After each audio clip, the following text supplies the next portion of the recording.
Amém. Então, para a gente poder hoje entender um pouco mais a respeito dessa fragmentação, eu quero começar trazendo não um texto bíblico, né, diferente de como eu sempre começo aqui as ministrações, a palavra, eu sempre começo com um texto bíblico. Nós vamos sim ler alguns textos bíblicos daqui a pouco, mas por hora eu quero, ao invés de um texto bíblico, não está funcionando? Foi, né? Opa, foi. Eu quero trazer um poema que fala desse tema, de uma autora que eu achei das minhas pesquisas na internet, chamada Célia Gil. E o poema assim nos diz: de mim ando perdida, temo não me reencontrar, ficar esquecida neste deserto que é a vida.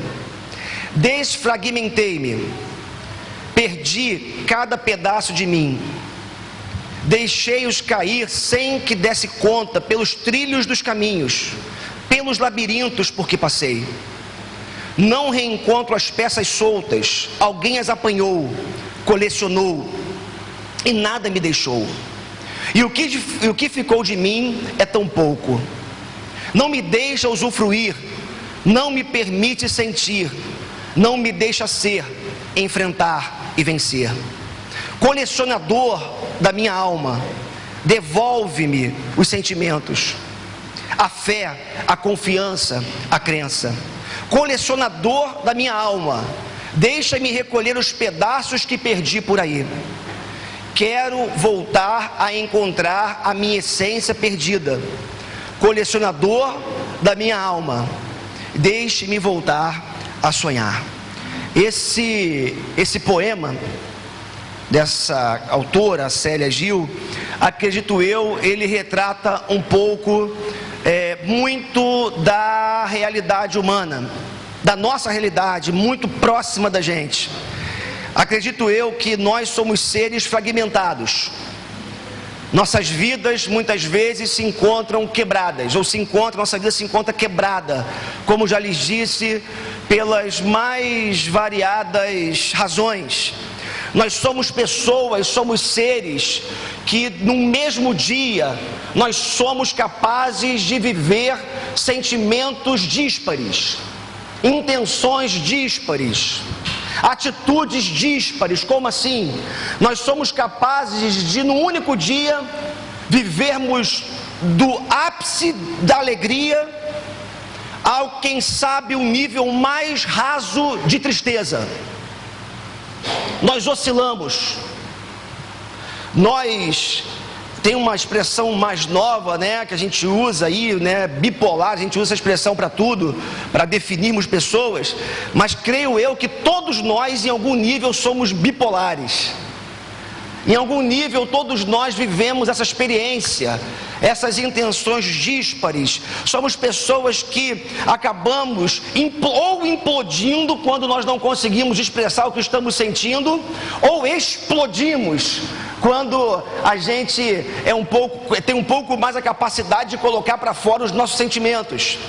Mas o fato é que nós vivemos um nível de insatisfação que é absurda.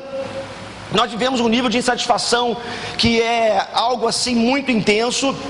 Nós simplesmente somos pessoas que vivemos administrando insatisfações na vida. Se o sujeito, por exemplo, ele está solteiro, se a sujeita ou o sujeito está solteiro, vive aquela crise por tanto tempo querendo casar, e busca, briga, batalha, sofre por isso, chora por isso. Depois que casa, olha para trás. Eu acho que essa é uma realidade muito mais masculina do que feminina. Aí vê os amigos solteiros, vê os amigos indo pra balada, vê os amigos curtindo a vida. Aí bate uma saudade daquele tempo lá em que você podia curtir a vida, em que você podia tomar o chopp da sexta-feira, a pelada da terça-feira com mais liberdade. Aí você meio que internamente se arrepende de viver a vida que você vive. E você começa a sonhar, não sei se essa é a melhor expressão, mas pelo menos desejar, ser sinônimo aqui, um pouco aquela vida que você não tem mais. Nós vivemos um nível de insatisfação muito grande. Nós vivemos algo que nós poderíamos chamar também de a desconexão com o hoje. Não sei se você percebeu, muitos de nós somos arquivos vivos. Mas como assim? Vivos e abertos. Porque nós temos a capacidade muito grande de só olhar para trás. Vivemos do passado. Quando eu tinha 20 anos, quando eu trabalhava naquela empresa, quando eu vivia aquela situação, como era bom. E assim, o que acontece com a gente? Nós vamos perdendo a capacidade de curtir o hoje, o presente, porque estamos sempre olhando pelo retrovisor da vida, sempre olhando para trás e curtindo um passado que não volta mais. Ou então, o sujeito não consegue viver o hoje, vive aquela ansiedade absurda pelo dia de amanhã, tentando antecipar, tentando trazer e se ocupando antecipadamente com coisas que vão acontecer ou talvez não vão acontecer. Tem estudos aí que mostram que mais de 90% das nossas preocupações nunca se concretizarão. Ou seja, sofremos à toa. Antecipamos um sofrimento, antecipamos uma dor por algo que nunca vai acontecer. Eu vi esses dias uma reportagem lá na Globo News, que de vez em quando eu assisto, falando que, ou foi uma chamada, não me lembro agora, que o presente dura aproximadamente de 2 a 3 segundos. É o tempo do presente, que é o tempo que o cérebro demora para processar uma imagem, uma ideia ou algo do tipo. Nosso cérebro demora 3 segundos para processar alguma coisa, e esse é o momento presente. Depois de 3 segundos já virou passado. É assim que às vezes a nossa vida está configurada. Nós não conseguimos ficar no presente, não conseguimos curtir o hoje, e a gente vive olhando para trás ou antecipando o que vem lá na frente. E o que acontece, queridos, é que isso tudo vai causando uma desconexão do nosso ser e vai produzindo, sabe o que? Um desencantamento com as coisas e com as pessoas. Já viu isso? E eu às vezes percebo isso na minha vida e nos meus relacionamentos, como que nós nos desencantamos facilmente com coisas que nós sonhamos tanto. Como que nós sonhamos tanto com alguma coisa, eu sonhei tanto com isso, com um objeto, eu consigo ter. Daqui a pouco, 2, 3 semanas, se muito, o encanto acaba. A vontade de ter vai embora. E aquilo passou a ser mais um objeto guardado no meu armário. Mas o pior é que isso também acontece nos nossos relacionamentos. A gente desencanta muito fácil com as pessoas. A gente tem uma capacidade muito grande de jogar no lixo, jogar no saco, uma quantidade enorme de virtudes por conta de uma fragilidade que nós acabamos de perceber no outro. É impressionante que, como pastor, vivo muito essa realidade na igreja, como que escutei já muitas pessoas falando: pastor, essa igreja tem abençoado muito a minha vida, tem sido uma bênção, tem sido relevante, blá, blá, aquela coisa toda. Aí você dá um vacilo, eu brincava não, dizia aqui de manhã, você não liga no aniversário do sujeito para parabenizá-lo, o cara sai da igreja. Tá rindo, amigo? Você tá rindo? É fato. Sabe o que é isso? É essa capacidade que a gente tem de se desencantar muito facilmente, que a gente tem de pegar um único vacilo, às vezes é suficiente para desconstruir tudo que vem sendo construído num relacionamento de anos. Obrigado. Isso acontece no casamento, isso acontece na relação entre amigos, isso acontece o tempo todo. Mas o fato é que nós vivemos muito, ou por vivermos muito nesse mundo das sensações, nós acabamos vivendo como esquizofrênicos. Não sei se você sabe, mas a definição de esquizofrenia é justamente essa fragmentação. Uma pessoa esquizofrênica é porque ela vive 2 realidades, ou o mundo real e o mundo não real, ela mistura o tempo todo. A vida dela é fragmentada. E muitas vezes, por termos a vida fragmentada, nós agimos como pessoas esquizofrênicas. Porque a gente vai pegando sempre um pedacinho de cada coisa. E nesse mundo então de tantos estímulos que nós recebemos, a gente vai pegando o tempo todo um pouquinho de cada coisa. E quando a gente menos espera, a gente está cheio de estímulos. E a gente não dá conta disso. E aí, queridos, o problema é que a gente vive essa desconexão, esse desencantamento, essa esquizofrenia. E isso passa para a nossa relação com Deus. Porque nesse mundo de desencantos, nesse mundo partido, nós acabamos muitas vezes querendo Deus, ou melhor, aquilo que Deus pode nos dar, mas nós não queremos Deus com a mesma intensidade. Nós queremos Deus, mas não queremos a sua igreja. Nós queremos a bênção de Deus, mas nós não queremos um Deus que o tempo todo, e isso é uma construção nossa, ele acaba se tornando um repressor na nossa vida. E a face da repressão para alguns de Deus é a própria igreja.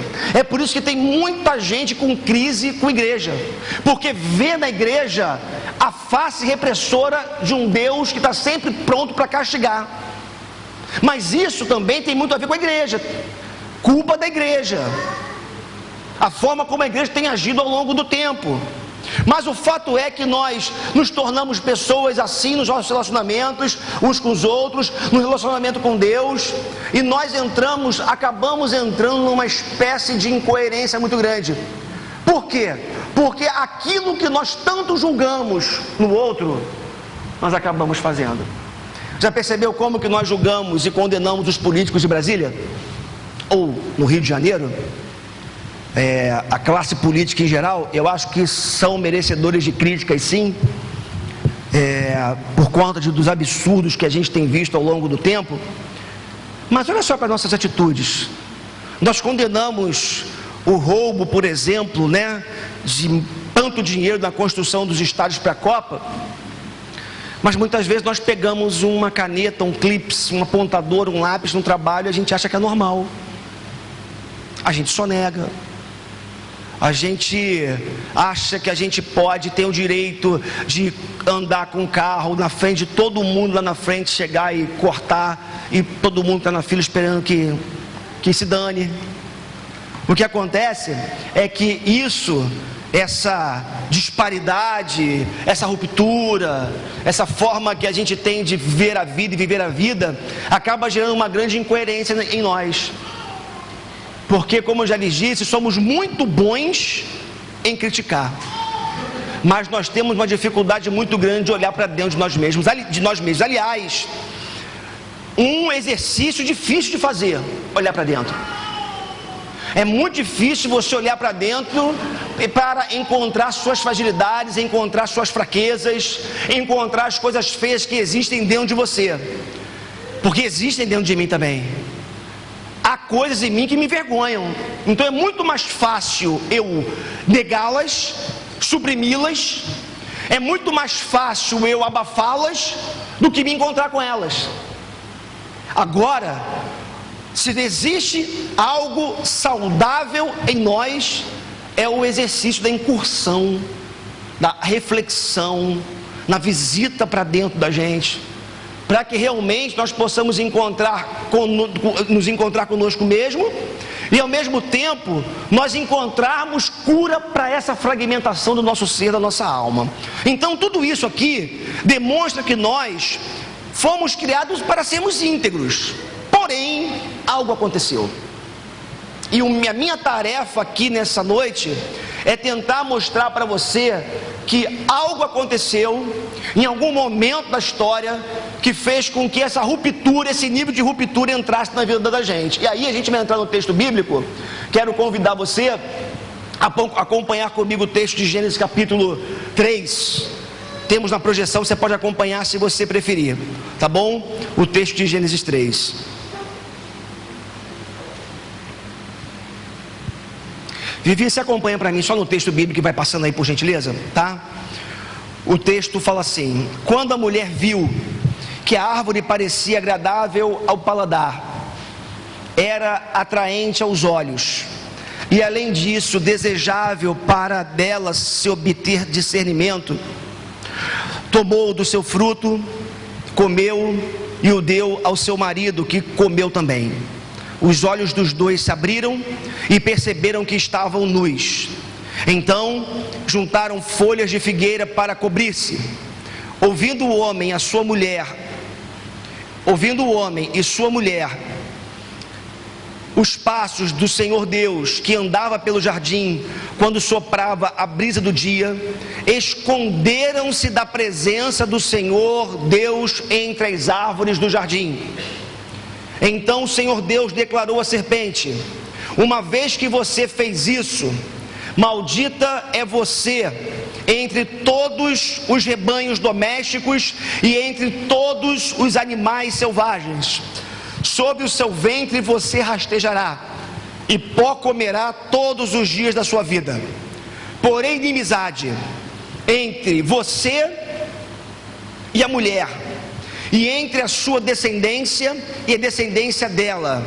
Este lhe ferirá a sua cabeça, e você lhe ferirá o calcanhar. A mulher, ele declarou: multiplicarei grandemente o seu sofrimento na gravidez.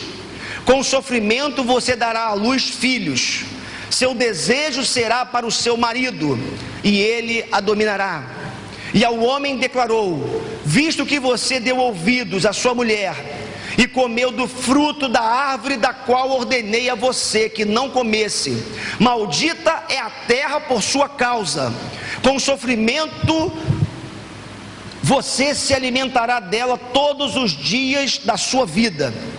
Ela lhe dará espinhos e ervas daninhas, e você terá que alimentar-se das plantas do campo.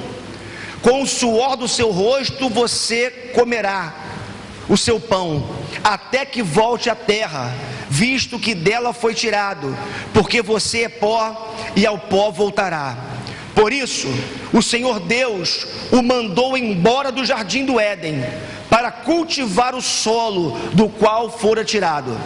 Depois de expulsar o homem, colocou a leste do jardim do Éden querubins e uma espada flamejante que se movia guardando o caminho para a árvore da vida. Esse texto, ele é um texto conhecido de todos nós, capítulo 3 de Gênesis, que relata o momento da queda. O que foi a queda? A queda, ou chamado pecado original, foi aquele momento trágico da história da humanidade, muito precoce, porque Deus havia acabado, por assim dizer, de criar homem e mulher, mas eles resolveram rebelar-se contra o Criador. O chamado pecado original, que significa justamente o momento da desobediência, muito ilustrado nos nossos dias, né? O sujeito, a mulher com aquela maçã vermelha, né? Bonita, né? Sinônimo de tentação. A Bíblia não fala que foi uma maçã, poderia ter sido uma jaca. Não acredito não, que jaca é um negócio muito feio, né? Mas poderia ter sido uma manga, um morango ou qualquer outro fruto. A questão não estava na fruta, a questão estava no fato de Deus ter dado uma ordem para o primeiro casal, dizendo para eles: não comam, porque vocês têm liberdade para comerem tudo o que vocês quiserem no jardim. Apenas da árvore do conhecimento do bem e do mal vocês não comam, porque se vocês comerem, no dia em que vocês comerem, vocês morrerão.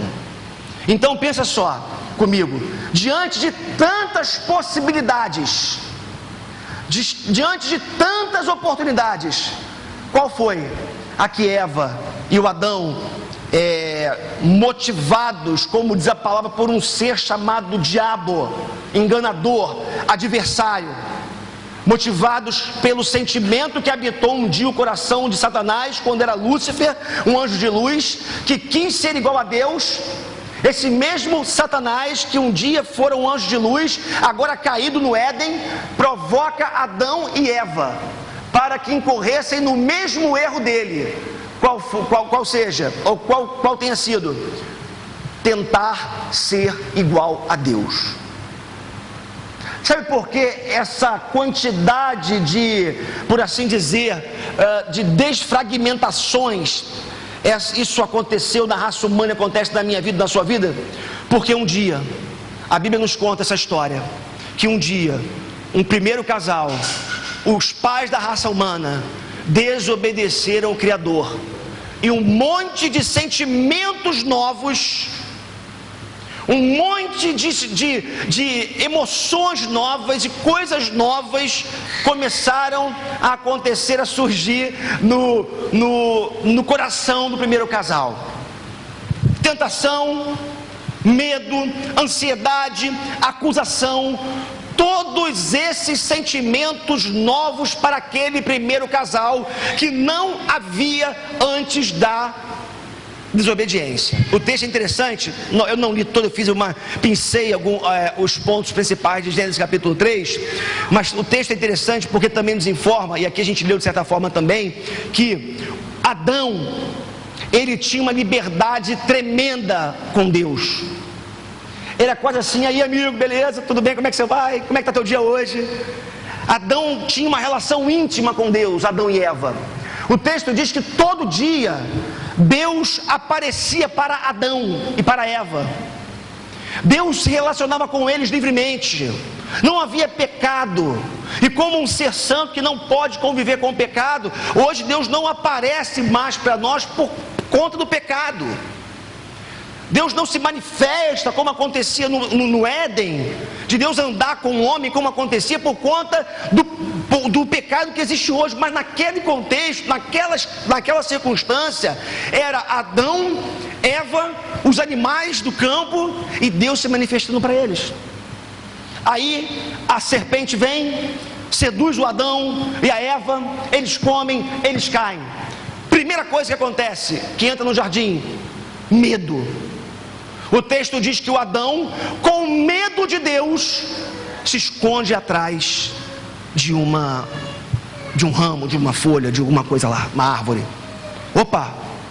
Mas é liberdade que acontecia, que tinha. Olha o medo entrando na história. Imagina a ansiedade. Como é que vai ser agora, Eva? Cara, a gente deu um mole, Deus falou para a gente não comer, a gente comeu. E agora, eu imagino que Adão foi o primeiro sujeito a roer unha, né? Ficou lá, né? Como é que vai ser? Deus está chegando, né? Está chegando a hora de Deus visitar a gente, como é que vai ser? Aí o Adão ficou sem unha na mão. Ansiedade,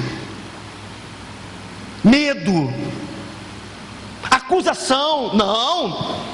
Vem cá, Eva, Adão, por que você comeu? Foi a mulher que você me deu, Deus, a culpa é sua. Você me deu essa mulher, eu comi porque ela me deu a fruta que você mandou não comer. A acusação entra. E daí em diante, quanta coisa feia entrou na nossa história. Então, esse texto que nós acabamos de ler, nós podemos dizer que a partir dele, que a causa primeira dessa fragmentação, né, tá errado ali, foi a herança dos nossos primeiros pais. Nós somos seres fragmentados, porque a história bíblica nos conta que teve um dia, um episódio, onde essa fragmentação entrou, onde essa ruptura, ela entrou e nos atingiu e nos feriu. Para a gente poder ter uma ideia do que aconteceu, e já comecei a falar de certa forma disso aqui, primeira coisa que aconteceu na história foi que nós entramos num estado de rebelião. Irmãos, não nos iludamos, nós somos amados por Deus, somos agraciados por Deus, mas a humanidade vive um estado de rebelião contra o seu Criador. O homem virou as costas para Deus. Eu sempre brinco aqui dizendo que o Adão, quando ele faz a escolha em desobedecer a Deus, ele fala: Deus, valeu, foi legal, você me criou, foi muito bom andar contigo até aqui, mas fui.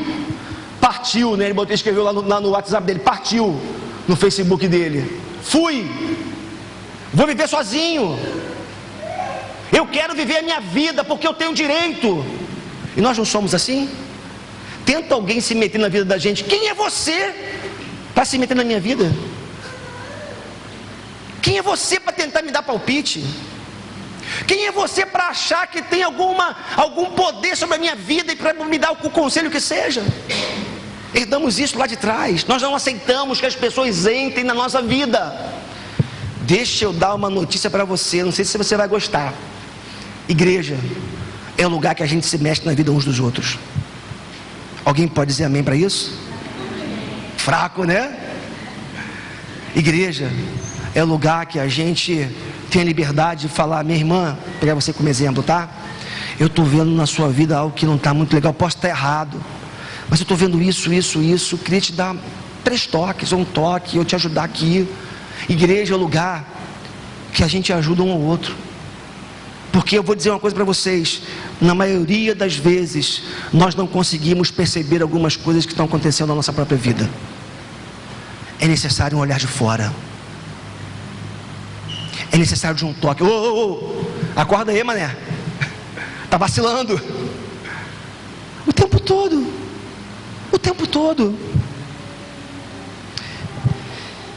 nos rebelamos contra o Criador, viramos as costas para Deus, demos tchau para Ele lá nos nossos pais, e a causa maior desse conflito, dessa ruptura, foi porque nós pisamos na lei de Deus, pisamos no mandamento de Deus, pisamos na ordem de Deus, desprezamos os comandos de Deus para a nossa vida, que são claros, não matarás. Olha aí, olha para a nossa sociedade, olha a vida como perdeu valor, olha como que se mata com uma facilidade absurda, como que se dispara um revólver com uma facilidade. Agora não é só uma arma que mata não, palavras também matam. Já perceberam como que nós somos bons em ferir pessoas? Sobretudo as que convivem com a gente há muito tempo, que nós conhecemos os pontos fracos, a gente vai certeiramente ali, pá, porque a gente sabe que fere. Rebelião, afastamento de Deus, desconexão com Deus, morte no sentido mais amplo que essa palavra possa expressar. Pisamos nos mandamentos de Deus, mas não só isso, falando da morte, né? A morte no sentido mais amplo que essa palavra tem. Lá no Éden nós morremos física, morremos espiritual, morremos emocionalmente falando. No Éden nossos relacionamentos foram rompidos, nós não conseguimos mais ficar nus, não literalmente falando, mas nudez da alma, transparência da alma. Nós não conseguimos mais estar nus diante uns dos outros, nós não conseguimos mais ser quem nós somos, precisamos usar máscaras o tempo todo. Ou sou só eu que acho assim? Chego na faculdade amanhã, é um André, chego para trabalhar, é o pastor André, no meio presbiteriano, reverendo André. Mas ela sabe quem eu sou, realmente. Minhas filhas sabem quem eu sou. E aí, sabe o que acontece? A gente acaba perdendo a capacidade, acabamos perdendo a capacidade de sermos nós mesmos. Usamos máscaras, fingimos, vivemos uma vida de mentira muitas vezes. A gente não tem dinheiro para pagar o condomínio, mas o carro é 0. Sabe o que é isso? Vida de mentira. A gente não tem dinheiro para botar o nosso filho numa escola bacana, mas o carro tem que ser novo. Isso é vida de mentira. Vivemos uma ilusão. Morremos relacionalmente falando, morremos emocionalmente falando, sem contar da morte espiritual que a Bíblia fala que entrou na história. Sabe o que significa morte espiritual? É a alma humana desconectada do Deus que é a fonte da vida. Isso se chama morte espiritual. Sabe o que significa morte eterna? É a alma humana separada do autor da vida por toda a eternidade. Tem pessoas que nesse momento estão partindo para a eternidade sem Jesus. Sabe o que significa? Que elas têm morte ou a morte eterna garantida. Como assim, pastor? Por uma razão muito simples, não sou eu que digo, a própria Bíblia fala isso. A Bíblia diz que o Deus que é a fonte da vida, vou falar isso mais para frente, mas adiantando, o Deus que é a fonte da vida, esse Deus, ele, por não desistir dos seus planos, dos seus propósitos, ele encontrou um meio, encontrou uma palavra minha, ele encontrou um meio para não ter o seu plano inicial frustrado. E esse meio se chama Jesus de Nazaré, sem o qual ninguém pode ver Deus. Então, estado de rebelião inicial, a morte no sentido mais amplo que essa palavra possa ter, não só física, mas emocional, relacional e sobretudo espiritual e eterna. E uma outra coisa que aconteceu com o pecado original, com a rebelião original, a primeira rebelião, fugiu aqui, eu não coloquei aqui, é que nós saímos do nosso habitat natural. Irmãos, esse mundo maravilhoso que nós vivemos, é bom, né? A gente viver esse mundo tecnológico, de conforto.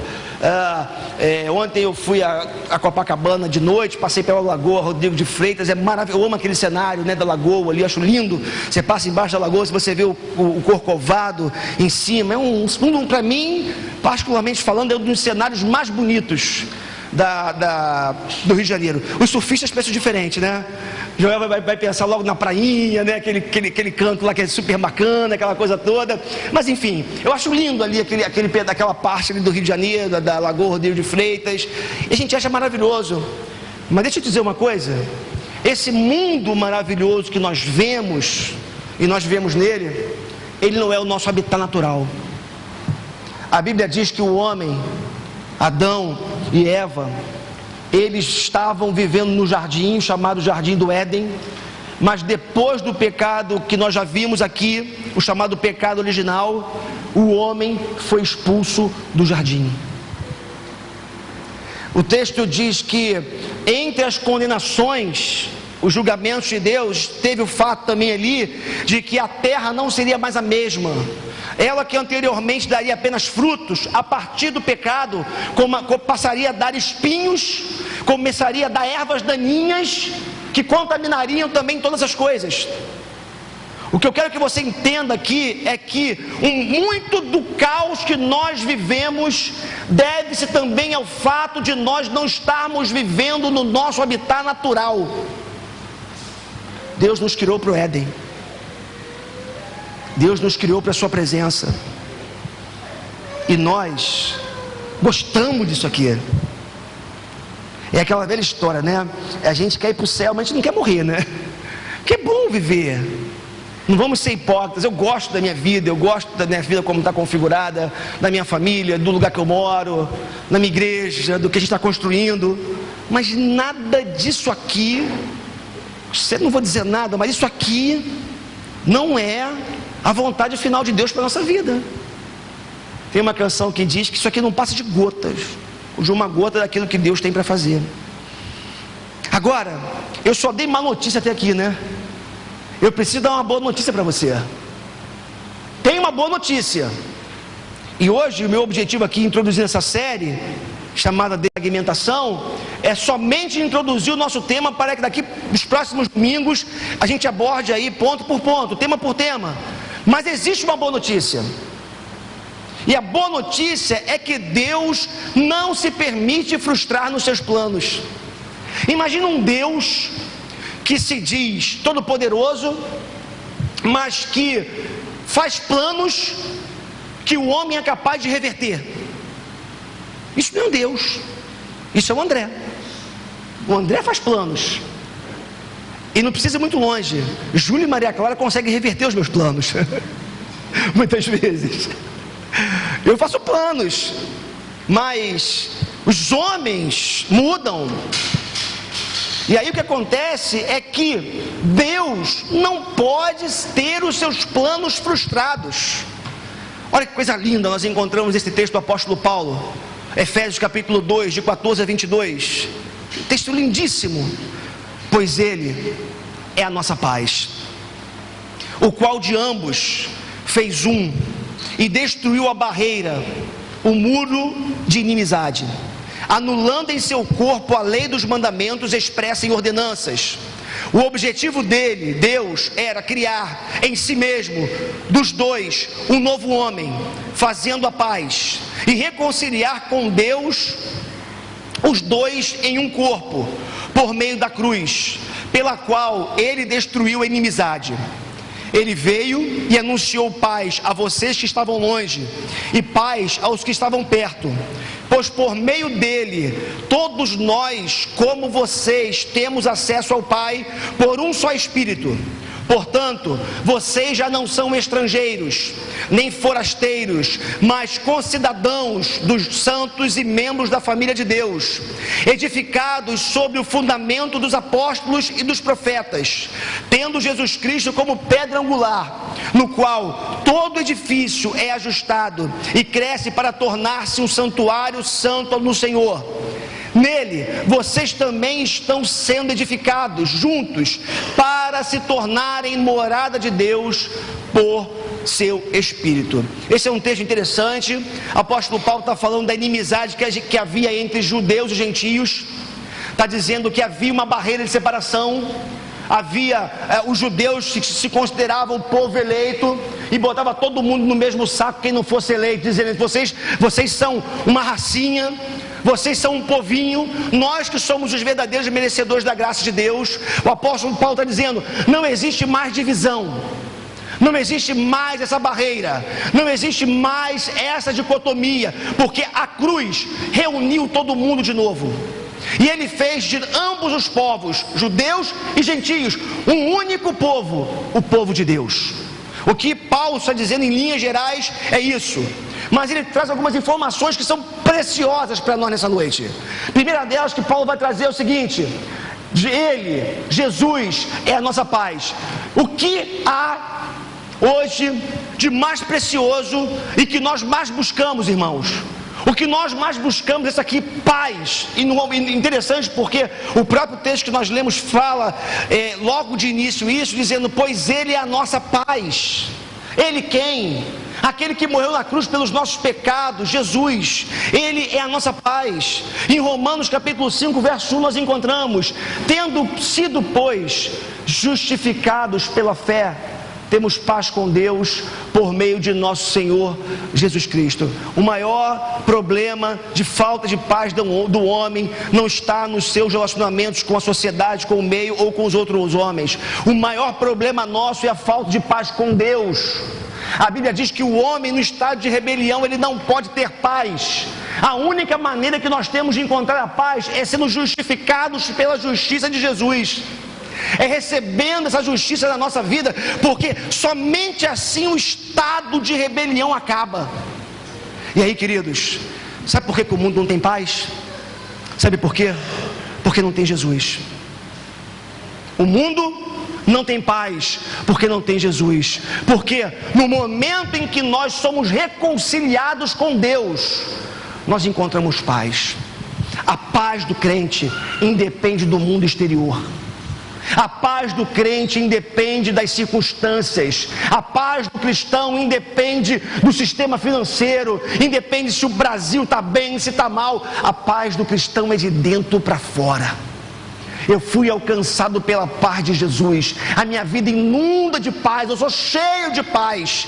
E aí, queridos, aconteça o que acontecer, não importa, porque Deus está comigo, está na minha vida, eu tenho paz. O cristão é aquele que, se tem dinheiro, está em paz, mas se não tem, também está em paz. O cristão é aquele que, se está passando um momento bom na carreira, está vivendo uma fase boa no emprego, tem paz. Mas está passando por perseguição, passando por luta, está desempregado, tem paz do mesmo jeito. Porque a nossa paz não depende das circunstâncias, mas depende do fato de Deus, o Deus da paz, estar na nossa própria vida. Então, a primeira informação maravilhosa é que Ele é a nossa paz, porque Ele destruiu a inimizade, desfez a inimizade, sobretudo a inimizade do Criador, ou melhor, nossa com o próprio Criador.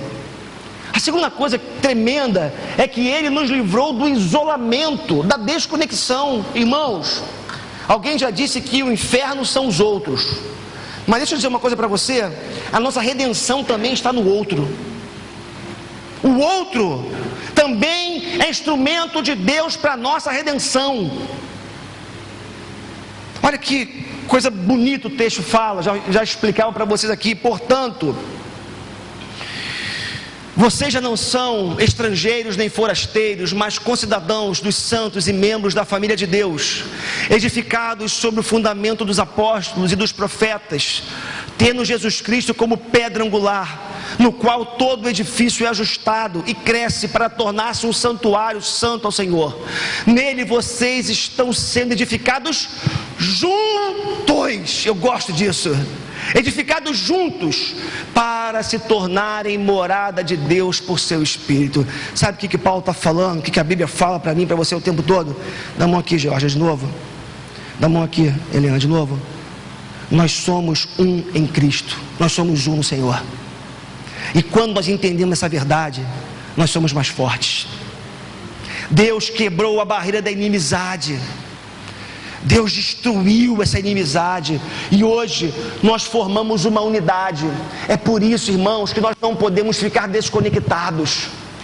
É por isso, eu sei que dá trabalho, eu sei que às vezes cansa, eu que o digo como pastor, é difícil às vezes, mas deixa eu dizer uma coisa para você, ou repetir uma coisa para você, usando o texto bíblico. Jesus disse certa vez que é impossível você se relacionar com Deus que você não vê, sem passar pelo seu irmão que você vê. Não existe possibilidade de isolamento na fé cristã. Não existe possibilidade de intimidade com Deus sozinho. A Bíblia é categórica. Nós precisamos uns dos outros. Ah, pastor, eu não preciso. Eu tenho a minha fé em casa.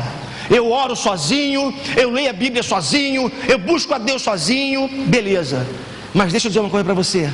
Existe um nível de intimidade com Deus, existe um nível de bênção de Deus, existe um nível de vida com Deus que nós só conseguimos experimentar em comunidade. Existem bênçãos que Deus só derrama para a comunidade. Uma delas é o avivamento. Para mim, avivamento isolado não é avivamento, é fabricação de qualquer outra coisa. Empolgação, êxtase, seja lá o que for, menos o verdadeiro avivamento. Vamos avançar. Nós precisamos uns dos outros. Uma outra coisa que a gente encontra aqui é que nessa unidade que acabamos de falar, que Ele proporciona, nós podemos experimentar essa desfragmentação. Isso é óbvio, né? Como nós lemos, edificados sobre o fundamento dos apóstolos e dos profetas, tendo Jesus Cristo como pedra angular, no qual todo edifício é ajustado e cresce para tornar-se um santuário santo do Senhor.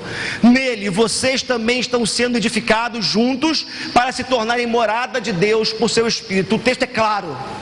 Há uma construção sobre algo que foi desconstruído, que é o nosso ser. O ser desfragmentado, ou melhor, o ser fragmentado, o ser dividido, o ser fraturado, uma vez em unidade que é proposta por Cristo e promovida por Ele. A partir disso, nós conseguimos colocar de novo as coisas no lugar, ou melhor, as coisas são recolocadas no lugar por Deus, pelo seu Espírito.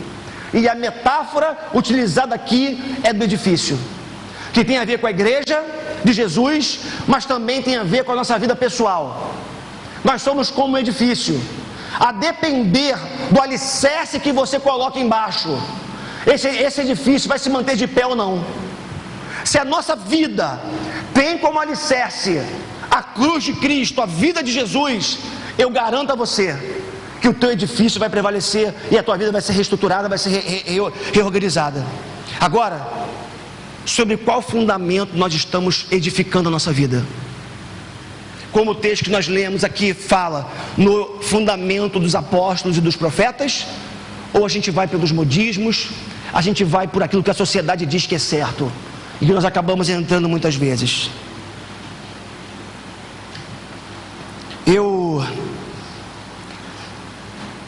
Vamos aqui, o texto fala que juntos, né? E esses juntos tem a ver com a doutrina dos apóstolos, tem a ver com unidade doutrinária. Ou seja, é o fundamento bíblico, é o que sustenta a nossa vida. Tem a ver com a comunhão geográfica, espacial dos santos, que tem a ver com a igreja local. Tem a ver com a minha vida e com a sua vida em um determinado local, juntos. Deus nos colocou numa igreja local para nós exercitarmos a fé juntos. E tem a ver com a participação no corpo de Cristo espiritual. Não sei se você sabe, claro que você sabe.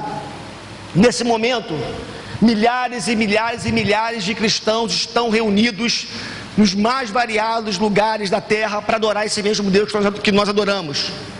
Nós não estamos conectados geograficamente falando, mas porque nós estamos em Cristo, há uma ligação, há uma conexão. Se nesse momento tem um irmãozinho lá no Canadá adorando a Deus, eu não estou vendo esse irmão, mas algo nos une, e o que nos une justamente é o fato de estarmos alicerçados sobre Jesus, que é a rocha, é o fato de estarmos conectados nele, e o Espírito de Deus nos une, fazendo de nós um só corpo. Queridos, eu sei que houve uma fragmentação inicial. Eu sei que, como eu já lhes disse aqui, a vida muitas vezes nossa vida acaba muitas vezes demonstrando que essa fratura, né, interior, essa fratura na alma. Mas em nome de Jesus, que eu queria que você entendesse essa noite, a partir para o final aqui dessa mensagem, é que não precisa ser assim. Não precisa ser assim. Tem uma proposta de Deus para a tua vida, para que você viva melhor. Tem um projeto de Deus para a tua vida, para que você não viva mais à margem, não viva mais se lamentando, não viva mais sofrendo. Na minha vida pastoral, não é tão longa assim, mas já tenho alguma experiência. Como que eu tenho me encontrado com pessoas que não conseguem ainda desfrutar dos benefícios, da beleza, da graça de Deus. Dizem que encontraram Cristo, mas continuam amarguradas. Dizem que se encontraram com Cristo e que são novas criaturas, mas continuam angustiadas, continuam feridas, não conseguem perdoar, não conseguem se perdoar, não conseguem perdoar o outro. Eu conheço gente que não consegue perdoar pessoas que a feriram há 30 anos. 30 anos. E a pessoa alimenta a mesma falta de perdão. Não precisa ser assim. Deus tem algo muito maior, muito mais excelente, muito mais nobre, muito mais gostoso para você. Nós não estamos no céu, é bem verdade, ainda, mas é possível uma antecipação de aspectos do céu para hoje. É possível você encontrar satisfação na alma, gozo na alma, alegria na alma, apesar das lutas, apesar dos sofrimentos, apesar de tudo que a gente vive na nossa vida. Eu queria terminar essa mensagem trazendo duas frases. A primeira, de Guimarães Rosa, que ele fala assim, eu esqueci o nome do livro, Grande Sertão Veredas. Com Deus existindo, Guimarães Rosa, hein? Não é um teólogo, viu? Guimarães Rosa. Com Deus existindo, tudo dá esperança. Sempre o milagre é possível. O mundo se resolve. Mas se não tem Deus, há de a gente perdidos no vai e vem e a vida é burra. Vamos repetir? Com Deus existindo, tudo dá esperança. Sempre o milagre é possível. O mundo se resolve.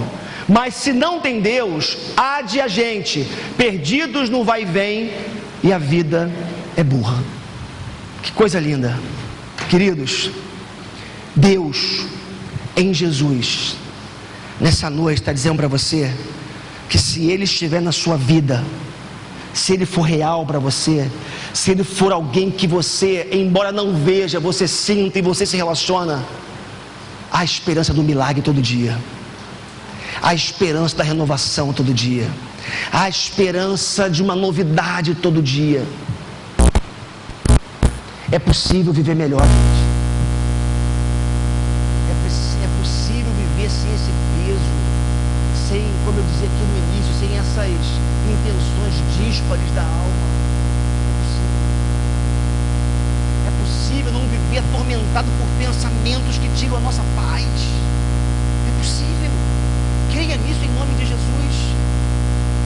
Deixa eu trazer uma outra frase. Um pastor chamado Celso Lorache, ele fala o seguinte: eu não conheço pessoalmente, eu li algumas coisas dele recentemente. Seguir a Jesus é dispor-se a enfrentar toda espécie de conflito, semear-lhes a paz. A cruz faz parte integrante do ser e do agir cristão. A cruz nos amadurece na fé e na confiança em Deus.